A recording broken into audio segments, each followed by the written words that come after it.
Assalamu alaikum and welcome back. You're watching Women's AM with myself, Ayan, and on the panel joining me today are sisters Zainab and our special guest today, Sister Shahina. So welcome back, sisters. Sister Shahina, I understand that, mashallah, you're a medical secretary in a psychiatric clinic. And the question I wanted to ask you is, since obviously you see the patients who come in, do you find that there's a lot of Muslims who come in and use this service? Sister Ayan, the area that I live in is very sort of highly populated Muslim area, and so most of the patients are actually Muslims. But it's interesting how it's not just the problems that the society faces, whether it's non-Muslims and Muslims, it affects all of them really. So it will be the same sort of problems that they come in for, like I say, psychological, or sometimes physical problems, you know, certain stresses that everyone's going through. It could be usual stuff like a bereavement that they can't actually cope with, or financial problems, family dynamics, certain social situations that are comes out of our hands. So although it's a Muslim population, we kind of suffer the same sort of problems that everybody else does in general.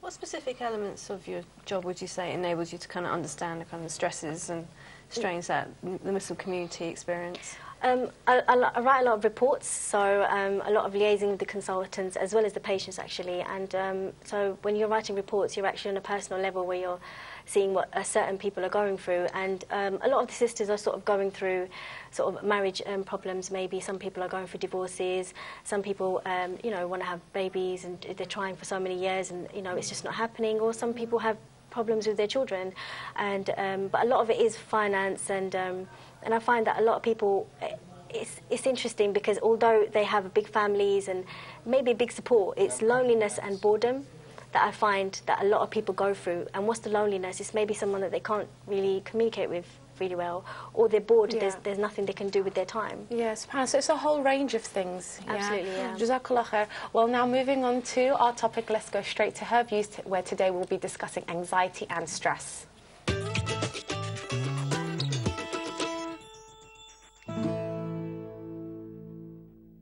Most of us can relate to feeling stressed at times, but for many, those feelings develop into something more. If the fears become overwhelming and interfere with your daily life, then you may be suffering from an anxiety disorder. There are many different types of anxiety disorders and many different and effective treatments.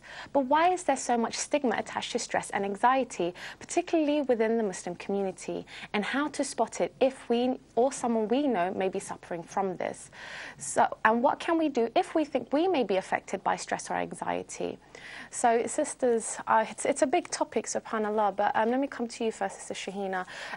You know, how does stress particularly affect women? What are sort of the signs, the symptoms? How does it affect them and why?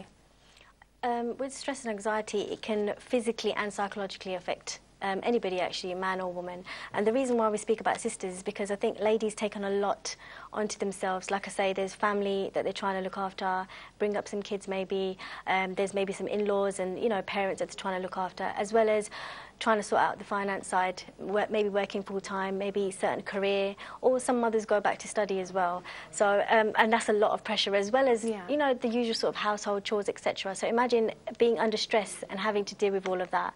It's quite tough. It's quite tough, yeah. Unfortunately, it is. Remember, do call in. This is a live show. The number will be on the screens throughout this segment. We'd love to hear from you. I mean, Sister Zainab, I know that you've got some bits to add to this as well. Yeah, absolutely. I think sometimes we don't even recognise we're stressed. I have this conversation a lot with people that maybe you're stressed, and no, I don't think so. I don't feel stressed. So I just thought, you know, we can go through the different types of anxiety disorders that do exist, the stress disorders. So first of all, there's kind of panic disorder, or panic attacks. Essentially, it's kind of like this rush of intense mental and physical symptoms, you know, this overwhelming feeling of fear and apprehension, anxiety, these kind of things. And there's, you know, the physical output, it mirrors, you know, sickness, nausea, sweating, trembling, you know, this feeling of like heart palpitations and things like that. And it can be extremely intense and very, you know, it can be really debilitating. Phobias as well. I think sometimes we kind of think of phobias like this like minor thing, oh, scared of spiders or whatever. But when you start looking at, you know, agoraphobia, people who, you know, who have fear of open spaces or just being in a specific place, social phobias, being scared of certain social environments, speaking in front of people, that kind of thing, and even post-traumatic stress disorder. So essentially going through a very traumatic, you know, experience or event, and then actually reliving that experience through dreams and, you know, flashbacks and things like that. All these things can impact you. So I think it's important to kind of know how to identify these things. I mean, you find even with women, subhanAllah, they tend to show the symptoms a lot more when they are stressed than men do. I think men just kind of plough on and kind of try to get through it and carry on as normal as they can. But women, unfortunately, they do suffer quite a bit due to their, you know, that stress affects their immune system, and they do get ill quite frequently as well due to the stress or anxiety that they're feeling, unfortunately. Yeah, I think also with the Muslim community, we don't really understand a lot of stress. For example, there's hormonal situations as well. There is mental health issues out there that need to be addressed. And so certain people would just think, oh, she's just depressed. But what is depression? Because I think Britain's going through that a lot now. So, but anybody can actually be depressed. You could be very highly educated. You can have, you know, a lot of money, but you can just come under stress, like you said. There could be stuff like irritable bowel syndrome that happen, sort of certain stomach aches, so you feel uncomfortable. But when you are coming across a situation where you are uncomfortable, maybe it's time you need some help, really. Yeah, I mean, you know, how can we, I mean, this is a really important question, because a lot of people might think like, okay, yeah, I'm stressed. How do I deal with it? So how do you kind of deal with, you know, stress on a day-to-day basis to kind of minimise, you know, the effect that it could have on you? On a day-to-day basis, I think there's so much advice, especially on the NHS website and, you know, the government websites like that, alhamdulillah. They really explain like the different ways that it can affect you, and even the day-to-day things. So, for example, really it's about coming down to what are the issues that affect you. So that's the thing. Sometimes we don't even know we're stressed. We don't even know what is creating that kind of anxiety within us. So kind of, it's even saying keep a diary of your day and how you're feeling. So whether it's work-related, what specific elements of work, if it's family-related, what specific elements of the family life are affecting you. And then from then on, you can start to deal with those things and change them. So you can pinpoint what is actually triggering sort of the feelings of anxiety and stress. Sister Shahina, what would you do, or what have you seen being done in helping people to deal with their day-to-day stress? I think it's really good to talk. I think so, we've become so close. There's a lot of people that think, oh, no, I'll be able to deal with it myself, I can manage. But actually, maybe you just need to talk to somebody. So I think talking to certain, maybe your close friends or family members, just talk about, you know, certain things that are stressing you out, or have a good communication with your husband and wife. That time to just speak out so you can understand each other's stresses, it really helps, and it helps relief as well. And like Zainab was saying, there's a lot of services out there that offer even free counselling. People look at counselling as, oh no, if I go into counselling, maybe I've got some issue, like, you know, severe issues, and people think I can't deal with my problems. But actually, it's just talking. It's just talking to maybe strangers, professional strangers that can understand and help you, maybe advise you from another way that you're not seeing. So I think it's really good to talk, and I think it helps a lot. Stress, you know, take out the stress, relief. It's people that you trust, people that you're close with. Yeah, so talking about it really does help. I think that's one of the things that we lose in this day and age. Everything is just, it needs to be done now, when we're always in a rush, and we don't have that time to have that sort of human interaction, isn't it? Yeah. Well, we do have a caller on the line, mashallah. We have Sister Mumina Ahmed. Assalamu alaikum, sister. Wa alaikum assalam. Sister, I'd just like to say that you are covering a very nice topic, which I think our community needs to be more educated in.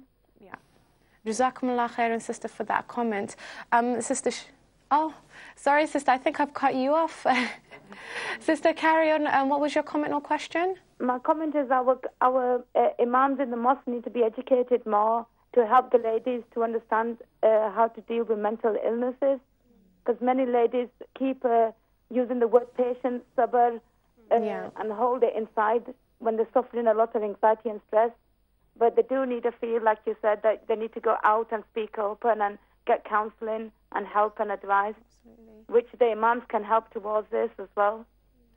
Jazakumullah khairan, sister, for that call. And she did make a very, very important point that we should have people like the Imam within the community engaging with sisters and giving them that sort of advice. What do you think, Sister Shahina? I agree. I think especially because we use Islam as a basis of our life, and Islam, you know, it does help us, you know, relieve. We've got everything in the Quran as well. So yes, people that we look up to, Imams that we ask questions to, if we're sort of stuck in the deen, we refer to them. So yeah, they do need to be aware, as well as the women as well. I don't think it's just the Imams and the men that need to, you know, let people know how to sort of deal with their stresses or deal with family problems. I think women as well need to come out, sisters need to come out and understand the deen a bit more and help other sisters as well, because that's what we're here for, aren't we? We're one big family, so we should be able to help out and give advice, whether it's even financial help, just checking on your neighbours, you know. I think everyone needs to have a shoulder to lean on. Yeah, absolutely. We have another caller on the line, mashallah. Assalamu alaikum, sister. We have a sister calling in from London. Hello, assalamu alaikum. Alaikum assalam. My name is Muhammad. Muhammad, assalamu alaikum. Jazakallah khair for calling in, sister. Do you have a question or a comment? I've got a comment, inshallah. Okay, go ahead. Okay. My comment is that, you know, stress and anxiety it only comes out because we're living in a very material world, and we are stressed up because we want to have everything that other people has got, and we are sort of racing. In our lifetime, we are racing to achieve all the material things that we want to achieve. And little we know that, you know, Allah's rizq is written already for us. And we don't need to run around headless, like a headless chicken, to look for the money and the property and things like this for our children. Allah has got His rizq for them already. So this is what is causing this stress on us. And one of the realities, my own reality in the past. If I had the knowledge of the Islam that I have got now at that time, my life would have been a very, very easy and very calm, and I wouldn't be stressed up so much. And in the past, I was very stressed up. But now, when I look back, I think by myself, you know, I was stressed for nothing, because Allah's rizq is already written for me and my children and my family already. There's no need for me to break my head to try to achieve what I can't achieve. It doesn't matter how much I'm going to run. If Allah doesn't want me to have that, I will not have it. SubhanAllah. I mean, sister, I know you said that this is something that you experienced in the past, and mashallah, you know differently now. Do you find that this is something that perhaps we're not, you know, putting out as a community to other people to understand that certain things are not in our control? The problem with the Muslim community today is we have got part of Islam and part of the kuffar in our life. If we can get rid of that part of the kuffar in our life and fulfill it with the Islam, to be honest with you, we won't be stressed up as we are today. We will be much calmer people. We have got so much of this jahiliyyah. Yeah. Yes, and you know, this disbelieving people that they are sort of living day by day. Jazakumullah khairan, Muhammad has made a really valid point. She's saying that we're all running out, you know, after all of these things, when Allah has already ordained our rizq for us, and we're driving ourselves mad. I mean, what do you think about this, Zainab? Absolutely, I think this is such an important topic, and I think more time needs to be given to actually looking down the different branches of what are the things that do actually stress us out. Is it things that we're trying to, like the sister mentioned, more about wanting to control life? So this thing of wanting to control every aspect of life, whether my children are happy, whether they get married, whether they get good jobs, blah, blah, blah, blah. You know, there's concern, and then there's actually making that the whole thing that your whole life revolves around. So even most marriages, for example, fell on the basis of money issues, as financial strains and things like that. When this is, like the sister was saying, this is something that is written. So instead of being patient to a degree, you know, of course, seeking, you know, the rizq as we've been, you know, expected to, but in the Quran and Sunnah, but after all is said and done, you know, this is from Allah, so kind of trying to be as patient as you can without putting strain on each other and wanting these expectations of a certain lifestyle and things like that. And I think this is what Sister's talking about, this consumerist kind of way of thinking. Yeah, it's, you know, perhaps we need to kind of learn to step back a little bit, say, you know, I'm going to do what's within my power, and then the rest I leave it up to Allah. I mean, Sister Shahina, I mean, why is it that, you know, within the Muslim community we have a really difficult time, you know, in dealing with these kinds of problems, and, you know, why is it that we react the way that we do?